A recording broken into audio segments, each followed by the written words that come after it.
My dear friends, very good morning to all of you. आज 14 फरवरी 2023 है। Important news की बात करें तो आज की पहली खबर जो है वो डीलिमिटेशन पैनल के साथ जुड़ी हुई है। सुप्रीम कोर्ट के पास ये मैटर पहुंची थी और सुप्रीम कोर्ट ने ये कहा है कि Jammu and Kashmir delimitation commission को जो चैलेंज किया गया है तो इस चीज़ को सुप्रीम कोर्ट ने डिसमिस कर दिया है। सुप्रीम कोर्ट ने ये कहा कि हमारा जो कॉन्स्टिट्यूशन है उसमें आर्टिकल 2 और आर्टिकल 3 है और ये दो आर्टिकल्स जो हैं वो हमारे देश की पार्लियामेंट को ये पावर देते हैं कि हमारी पार्लियामेंट कोई भी नया राज्य या फिर कोई भी नई यूनियन टेरिटरी जो है वो क्रिएट कर सकती है। राइट, ये याद रखेगा। ये कॉन्स्टिट्यूशन आर्टिकल 2 और 3 जो है कॉन्स्टिट्यूशन के वो पार्लियामेंट को ये पावर देती हैं और यही पावर का उपयोग करते हुए जम्मू एंड कश्मीर जो है एक पहले राज्य था जिसमें लद्दाख जो है वो जम्मू एंड कश्मीर राज्य का पार्ट था, लेकिन अब सरकार ने जो आर्टिकल 370 को हटा दिया तो उसके बाद दो नई यूनियन टेरिटरीज जो है उसको क्रिएट किया गया। एक है जम्मू एंड कश्मीर और एक है लद्दाख। ये दो नई यूनियन टेरिटरीज हैं और Jammu and Kashmir reorganisation act जो है जो क्रिएट की गई तो इसके तहत क्या है कि एक डीलिमिटेशन एक्ट 2002 है तो इसके तहत एक डीलिमिटेशन कमीशन जो है उसको गठित किया गया। अब ये डीलिमिटेशन कमीशन जो है वो क्या काम करता है पता है? वो एक एरिया जो होता है तो उसमें कॉन्स्टिट्यूएंसीज पॉपुलेशन के हिसाब से कॉन्स्टिट्यूएंसी की रेंज जो है वो कितनी होनी चाहिए तो ये सारी चीज़ें डीलिमिटेशन कमीशन तय करता है। तो ये चीज़ जो है वो लीगल है, राइट। और सुप्रीम कोर्ट ने ये बताया कि आर्टिकल 3 जो है आर्टिकल 3 के तहत ये रीएडजस्टमेंट जो है वो करने का अधिकार डीलिमिटेशन कमीशन के पास है।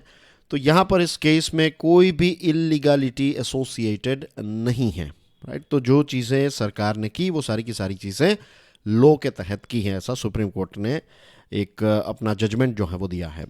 ICHR के बारे में हमारे union education minister Dharmendra Pradhan साहब ने पार्लियामेंट में ये बताया है कि Indian council of historical research ICHR का ऐसा कोई भी प्लान नहीं है कि वो हिस्ट्री की किताबों को फिर से लिखे। लेकिन हाँ, कुछ ऐसी बड़ी बड़ी पर्सनालिटीज़ हैं, कुछ ऐसे बड़े बड़े इवेंट्स हैं जो हमारी हिस्ट्री बुक्स में अभी देखने को नहीं मिलते हैं। तो ये सारे जो गैप्स हैं उन गैप्स को फिलअप करने का काम जो है वो ICHR कर रहा है और ये बात अच्छी है।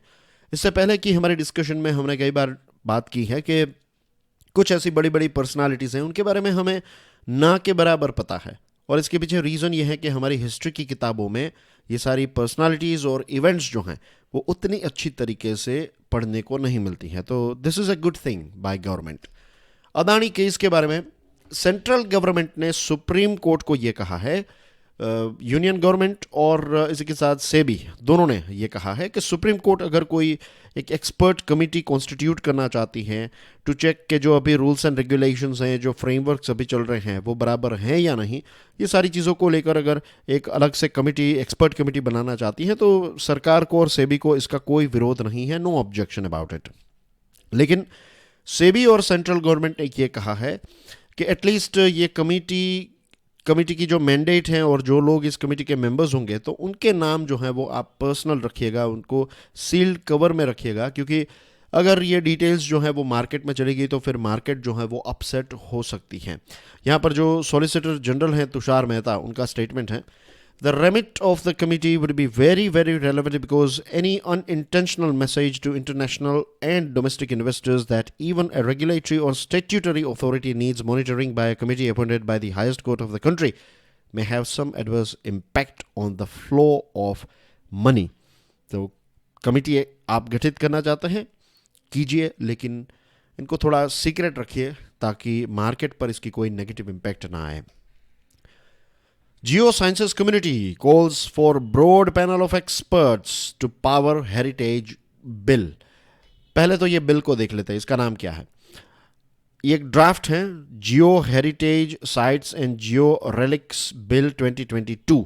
इसका पूरा नाम है जियो heritage sites and Jio relics preservation and maintenance bill, right. और ये जो बिल है इसका मेन लक्ष्य यही है protection, preservation and maintenance of Jio heritage sites. हमारे देश में जो जियो हेरिटेज साइट्स हैं उनका प्रोटेक्शन, प्रिजर्वेशन और मेंटेनेंस को ध्यान में रखते हुए ये बिल जो है, ये ड्राफ्ट बिल जो है वो तैयार किया गया है।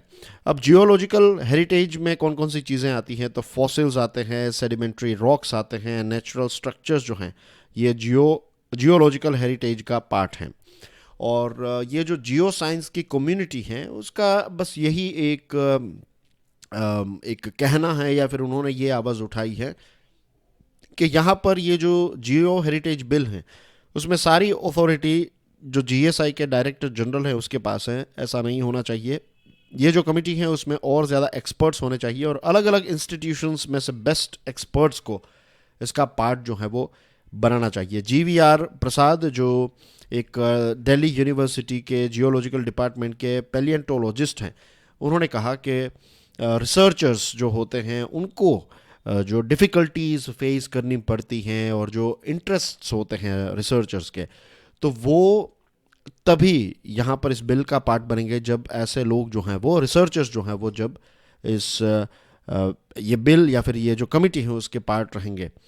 और जियोलॉजिकल सर्वे ऑफ इंडिया जो है इसने 32 जियो हेरिटेज साइट्स या फिर national geological monuments for protection and observation 32 sites को इसके तहत रखा है। और ये बिल जो है ये किसी भी प्रकार का कंस्ट्रक्शन, रिपेयर या फिर रिनोवेशन का काम जो है इस एरिया में अलाउ नहीं करता है। और भारत जो है वो UNESCO convention on protection of world cultural and natural heritage जो है इसका सिग्नेटरी भी है। मेयोरल इलेक्शंस, ये जो म्यूनिसिपल कॉरपोरेशन ऑफ दिल्ली हैं उसमें इलेक्शंस नहीं हो पा रहे हैं। और कुछ दिनों पहले आपको याद होगा हमने मुंबई के बारे में भी बात की थी। ये बात जो है वो हमने एडिटोरियल्स एंड आर्टिकल एनालिसिस वाला जो लेक्चर है जिसको द हिंदू एनालिसिस भी कहते हैं, तो इस सीरीज़ में हमने इसके बारे में बात की थी। तो सुप्रीम कोर्ट ने अब एक डिसीजन लिया है। सुप्रीम कोर्ट ने कहा है जो एल्डरमैन यानी कि जो नॉमिनेटेड मेंबर्स होते हैं वो म्यूनिसिपल कॉरपोरेशन ऑफ दिल्ली के इलेक्शन में वोट नहीं दे पाएंगे, उनको देने का ये अधिकार नहीं है। आर्टिकल 243 आर जो है वो बहुत ही क्लियर है, ऐसा चीफ जस्टिस चंद्रचूड़ साहब ने बताया है। और ये कह दिया है कि जो एल्डरमैन होते हैं, जो बेसिकली नॉमिनेटेड मेंबर्स होते हैं, वो वोट नहीं दे पाएंगे। ठीक है। Arrow India expo showcases India's self confidence, prime minister साहब ने ये बताया है। जो बेंगलुरु में ये एरो इंडिया एक्सपो चल रहा है 2023, तो इसमें 80 से भी ज़्यादा देशों ने पार्टिसिपेट किया। इसमें 800 डिफेंस फर्म्स, इसमें 700 इंडियन कंपनीज और 100 जितनी फॉरेन कंपनीज ने पार्टिसिपेट किया। और इस मौके पर हमारे प्रधानमंत्री साहब ने ये बताया कि अब डिफेंस एक्सपोर्ट्स का टारगेट जो है वो सरकार इंक्रीज़ कर रही है। पहले $1.5 बिलियन का टारगेट था, लेकिन अब $5 बिलियन की डिफेंस प्रोडक्ट्स को, डिफेंस आइटम्स को हम 2024-25 तक एक्सपोर्ट करेंगे। पिछले 8-9 सालों के अंदर डिफेंस सेक्टर जो है वो काफ़ी ज़्यादा ट्रांसफॉर्म हुआ है। इसके साथ साथ भारत जो है पहले एक बहुत बड़ा इम्पोर्टर था, लेकिन अब भारत जो है वो एक बहुत बड़ा डिफेंस मैन्युफैक्चरिंग कंट्री बनना चाहता है। और हम जो हैं वो अब 75 देशों में हमारे डिफेंस इक्विपमेंट्स को एक्सपोर्ट करने लगे हैं।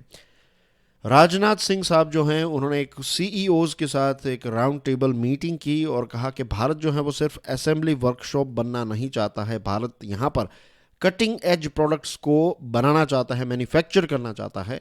और ये जो राउंड टेबल है वो 70 से ज़्यादा फॉरेन और इंडियन सीईओज़ ने इसको अटेंड किया। प्राइम मिनिस्टर मोदी साहब ने लाइट कॉम्बैट एयरक्राफ्ट तेजस और हमारा जो इंडिजीनियस एयरक्राफ्ट कैरियर हैं आईएनएस विक्रांत के बारे में बताया कि ये भारत की जो आत्मनिर्भरता है उसका एक प्रतीक है। और कहा कि कोई भी एफर्ट्स जो है भारत छोड़ेगा नहीं, सारे के सारे एफर्ट्स, सारी ताकत लगा देगा और एक बड़ा डिफेंस एक्सपोर्टर बनना चाहता है, manufacturer as well as exporter. इसी मौके पर यूके ने कहा कि यूके के जो डिफेंस प्रोक्योरमेंट मिनिस्टर हैं एलेक्स चॉक, तो उन्होंने कहा कि जेट इंजन टेक्नोलॉजी और हाई एंड डिफेंस टेक्नोलॉजीज़ में यूके भारत के साथ कोलैबोरेट करना चाहता है। भारत को अपनी टेरिटोरियल इंटीग्रिटी प्रिजर्व करने के लिए ये बहुत ही इंपॉर्टेंट है भारत के लिए कि हमारी डिफेंस आइटम्स जो हैं वो टॉप नॉच हो, टॉप क्वालिटी की हो। और इसी के साथ साथ जो इंटरनेशनल रूल्स बेस्ड ऑर्डर हैं, इसमें भारत एक बहुत ही इंपॉर्टेंट प्लेयर है, तो भारत के पास वो सारी लेटेस्ट टेक्नोलॉजी होनी चाहिए। यूके ने यह भी कहा कि हमें सप्लाई चेन रेजिलियंस बढ़ाने की ज़रूरत है, तो इसमें कोऑपरेशन जो है वो भारत के साथ किया जा सकता है। और रोल्स रॉयस जो यूके की कंपनी है जो कार बनाती है, आई एम श्योर आपने रोल्स रॉयस की कार्स के बारे में बहुत सारी चीज़ें देखी होगी, लेकिन बहुत कम लोगों को ये पता होता है कि रोल्स रॉयस जो है ये सबसे पहले एक जेट इंजन बनाने वाली कंपनी है, उसके बाद वो कार्स में आए। तो रोल्स रॉयस ने भी एक ऑफर भारत को दी है in terms of jet engine production.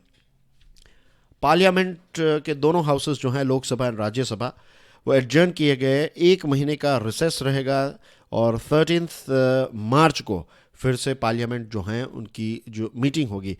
Budget session जो है वो 2 फेजेस में होता है, तो पहला फेज जो है वो ख़त्म हुआ और सेकंड फेज जो है वो 13 मार्च से स्टार्ट होगा और 6 अप्रैल तक सेकंड फेज चलेगा। इसी मौके पर आदर्श स्टेशन स्कीम के बारे में भी डिस्कशन हुई। इससे पहले भी हमने आदर्श स्टेशन स्कीम के बारे में डिस्कशन की थी कि ब्यूटिफिकेशन और मॉडर्नाइजेशन रेलवे स्टेशंस का जो है वो किया जाएगा। और आपको याद होगा रेलवे मिनिस्टर ने कहा था कि अभी इसका कोई टाइम नहीं दिया जा सकता क्योंकि ये एक बहुत ही कॉम्प्लेक्स एक्सरसाइज है, लेकिन धीरे धीरे करके बहुत सारे स्टेशंस को मॉडर्नाइज और ब्यूटिफाई किया जाएगा। G20 एग्रीकल्चर वर्किंग ग्रुप की पहली मीटिंग जो है ये इंदौर में हुई और शिवराज सिंह चौहान जो मध्य प्रदेश के चीफ मिनिस्टर हैं, उन्होंने कहा कि भारत जो है वो दुनिया की फूड सिक्योरिटी में एक बहुत ही इम्पोर्टेंट प्लेयर है और बहुत ही इम्पोर्टेंट रोल प्ले कर रहा है।